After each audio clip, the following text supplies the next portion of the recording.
Ya, karena hidup itu gabungan antara fisik dan roh. Manusia dikatakan manusia ketika dia masuk roh ke dalam tubuhnya, maka dia disebut manusia. Ketika roh itu belum masuk ke dalam jasadnya, maka dia dikatakan embrio, calon janin ya, calon janin. Nanti kalau udah masuk roh, baru dikatakan janin. Kalau rohnya itu keluar dari jasadnya, terpisah total, maka ruhnya tetap roh, jasadnya berubah nama. Bukan lagi jadi manusia, kita menyebutnya jenazah, mayat. Ya, mayat manusia, tapi kita menyebutnya mayat, bukan manusia. Nah, itulah definisi hidup di dalam Islam. Jadi orang yang hidup adalah orang yang ada rohnya, ada jasadnya. Kalau cuman roh namanya roh, ya. Kalau cuman jasad ya namanya jasad. Begitu ada roh dan jasad, itulah manusia. Nah, ini yang membedakan konsep hidup sehat di dalam Islam dengan konsep hidup sehat menurut para dokter. Sehingga ketika kita baca kisahnya kaum solihin, cara hidupnya itu mungkin nggak sesuai dengan cara hidupnya dokter. Contoh misalnya ya, Imam Malik rahimahullah. Kalau kita baca biografi Imam Malik rahimahullah itu beliau ke toilet 14 hari sekali. Padahal kalau ada orang tidak ke toilet selama 3 hari kan jadi masalah ya. Menurut kedokteran kan jadi masalah. Imam Malik 14 hari sekali. Nah, kenapa 14 hari sekali? Karena memang tidak ada yang dikonsumsi beliau kecuali seteguk air dan secuil korma. Itu pun di waktu sahur ya, dan di waktu berbuka dipisah. Minum airnya di waktu berbuka, makan kormanya yang secuil itu di waktu sahur. Cara hidupnya seperti itu, nggak makan yang lain. Ini kalau dilihat dari konsep kedokteran melanggar nih prinsip-prinsip kesehatan yang diajarkan oleh para dokter. Tetapi dalam konsep beragama sebagai seorang Muslim, kita punya Nabi Muhammad SAW yang mengajarkan cukup yakfi. Ini sabda Nabi, nggak mungkin salah SAW. Ini harus kita pegang ya. Tapi tanpa kita harus menyalahkan siapapun. Kita berpegang pada ajaran Nabi Muhammad SAW, tanpa kita harus menyalahkan siapapun. Menurut Rasul saya seperti ini yang saya imani, ini yang saya percayain. Orang lain terserah. Ya, orang lain terserah. Itulah kita diajarkan tidak menyalahkan siapapun, tapi kita pegang ajaran kita yang benar. Cukup buat anak cucu Adam, luqaimatun, yuqimna biha sulbah, atau kama qala sallallahu. Luqaimat. Luqmah itu satu suap. Kalau luqaimat, suapan-suapan kecil, ya beberapa suapan kecil. Jadi cukup buat anak cucu Adam beberapa suap kecil untuk menegakkan tulang punggungnya. Sumber saraf ini semua kan ada di tulang punggung. Artinya untuk hidup ya cukup beberapa suap kecil. Kalau ternyata memang kita bukan golongan yang super hebat tadi menjaga makan, golongan awam, Rasul mengajarkan SAW, makan itu sepertiga untuk makan, sepertiga untuk minum, sepertiga untuk nafas, dengan aturan makan saat lapar, berhenti sebelum kenyang. Ya, makan saat lapar, berhenti sebelum kenyang. Sementara yang terjadi sekarang, kita diajari sarapan pagi, makan siang, makan malam. Ada sarapan, makan siang, makan malam. Konsepnya Islam nggak kenal sarapan, nggak kenal makan siang, nggak kenal makan malam. Konsepnya Islam, kalau kamu lapar, makan. Berhentilah sebelum kenyang dan makannya sedikit. Ya, dan makannya sedikit. Nah, itu dipraktekkan oleh para ulama. Makanya kita ketika baca biografi Imam Nawawi rahimahullah, kita kaget. Imam Nawawi makannya cuma ketika berbuka dan cuma sedikit. Bahkan dikatakan makanan pokok beliau roti gandum, kemudian lauknya itu cuka. Roti gandum yang sedikit dimakan, lauknya cuka.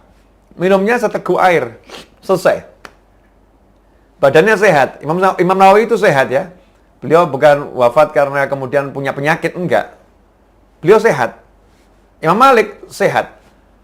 Kalau kita lihat para ulama, ya seperti itu. Makannya sedikit, badannya sehat. Saya ketemu beberapa orang soleh yang makannya sangat sedikit, ya, tapi daki gunung. Kuat. Ya, sholat puluhan rakaat, kuat. Nah, mohon maaf, untuk orang yang nggak percaya pada agamanya Allah Ta'ala, maka mereka nggak percaya tentang keberadaan ruh. Ruh itu nggak dipercaya. Makanya dikatakan mati ketika jantung berhenti. Kalau jantung berhenti, mati, selesai. Kalau Islam, ruh keluar dari tubuh, maka itu namanya meninggal dunia. Kalau ruhnya masih ada dalam tubuh, walaupun jantungnya berhenti, ya belum mati. Makanya ada orang mati suri ya. Jantungnya udah berhenti, tapi tiba-tiba kok hidup lagi. Dia bukan hidup lagi, emang belum mati. Ya belum mati dia. Ruhnya masih ada di dalam tubuh. Ruhnya belum keluar. Jantungnya memang berhenti. Nah, ikhwani rahimakumullah, perbedaan ini menyebabkan konsep hidupnya jadi berbeda. Makanya dikatakan kalau mau kuat, taat. Kamu taat sama Allah Ta'ala, kamu akan kuat. Kalau kamu nggak taat, kamu nggak akan kuat.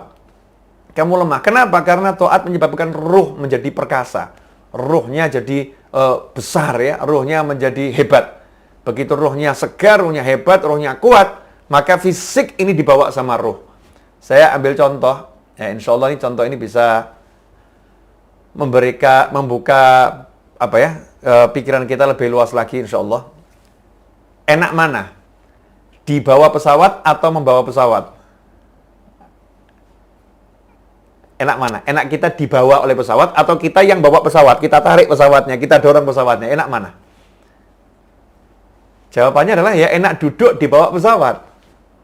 Kalau kita duduk di bawah pesawat, maka nggak terasa kita nyantai, terbang Solo Jakarta, Jakarta Solo 1 jam nyampe.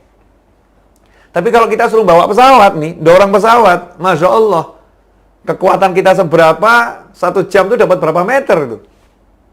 Kalau kita yang narik pesawat dengan kekuatan kita, seberapa kuat kita. Nah, dalam tubuh manusia, itu ada ruh yang besarnya luar biasa. Dikatakan oleh Al-Habib Abu Bakar bin Abdullah bin Talib Al-Attas rahimahullah radhiyallahu anhu ketika menulis surat kepada Sayyid Ahmad Zaini Dahlan Mufti Mekah, dan surat itu terdokumentasikan dengan baik, bisa kita lihat sampai sekarang. Di isi surat itu disebutkan ruh ini, ruh manusia biasa, mau manusianya beriman atau nggak beriman, baik atau buruk, pokoknya namanya manusia. Ruhnya kalau dikeluarkan dari jasad, ruh itu dikeluarkan dari jasad lewat ubun-ubun. Dimasukkan lewat ubun-ubun, dikeluarkan lewat ubun-ubun. Makanya kalau ada orang meninggal dunia, matanya melihat ke atas. Mau lihat ruhnya. Ya, matanya naik ke atas tuh mau lihat ruhnya. Ruh ditarik dari ubun-ubun, dikeluarkan. Kalau ruh ini dikeluarkan dari jasad, diletakkan di alam syahadah, alam nyata ini, alam kita ini, alam nyata yang kelihatan semua ini, maka seluruh alam nyata itu tidak akan mampu menampung besarnya satu ruh. Bayangkan tuh, galaksi Bima Sakti, galaksi-galaksi, semua galaksi itu nampung satu ruh nggak muat.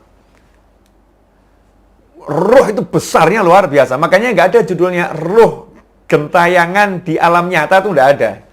Yang ada ruh ya di alam barzakh. Ya, ruh di alam barzakh. Yang gentayangan di alam nyata ini kan jin itu.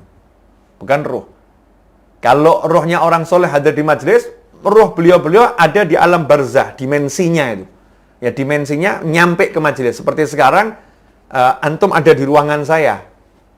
Tapi di dimensi yang berbeda. Dimensi dunia maya. Susah kalau dijelaskan tuh, ilmu alam malakut ya. Rahasia alam malakut. Tapi yang jelas, bukan di alam nyata. Di alam yang kasat matanya bukan alam ini. Tapi alam barzakh, itu tempatnya ruh.